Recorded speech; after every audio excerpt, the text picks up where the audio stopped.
Let's turn now to China. The United States and China have a very contentious relationship at the moment, particularly with regard to the South China Sea. The Chinese, have declared an air defense zone, which overlaps with their neighbors. It's become more aggressive in making maritime territorial claims. What's your assessment of the United States' posture vis-a-vis this conflict? Well, there's now a very well-established narrative, which I think is actually not very historically accurate. China's had these claims forever. For a long time, they did nothing to defend them as others expanded into the areas they had traditionally claimed. There are now almost 50 islands, I believe, that have been occupied and populated by Vietnam and the Philippines, for example, since the 1980s. China really hasn't done much until recently. Now it is very vigorously defending its claims, and that seems to be a surprise to everyone. It's doing it in part because it now has the capability to do it, which it didn't before, and it's doing it, I think, in part because of an emerging strategic contest with the United States. Americans have, because of the narrative, because of our alliances, because of our sympathy with the underdog, we have ended up basically against China on virtually every one of these issues. That doesn't help, because the Chinese are a big country. They can afford to be magnanimous to small countries, but they can't afford to appear to yield to pressure from the United States.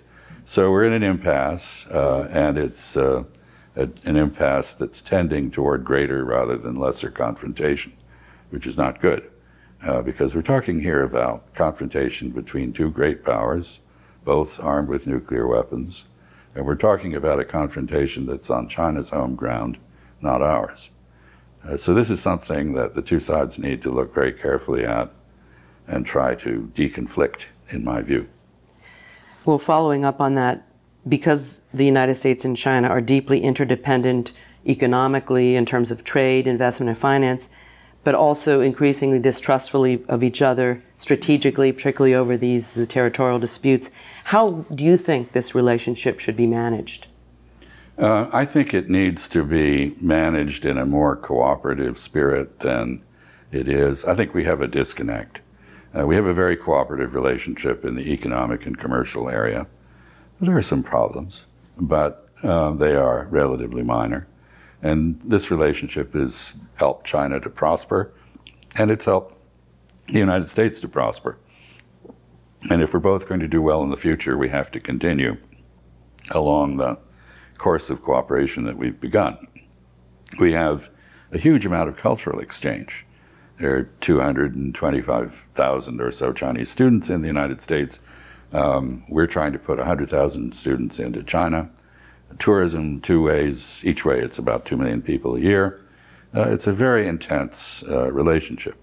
The area where we have failed has been in the political military sphere.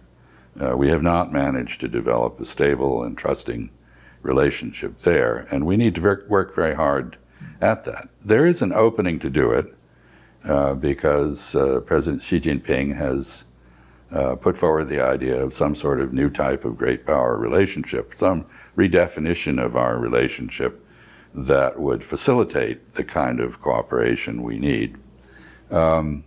We've accepted that nominally, but to be honest, there's been very little concrete effort on either side to give this concept content, and we need to do that. We need to find a way of mutual accommodation. The United States needs to recognize that this is China's backyard. It's not 1945. There are strong countries on China's periphery, not weak ones. And we need to redefine our relationship with the region to give China, recognize that China should have a role in managing the areas near its borders.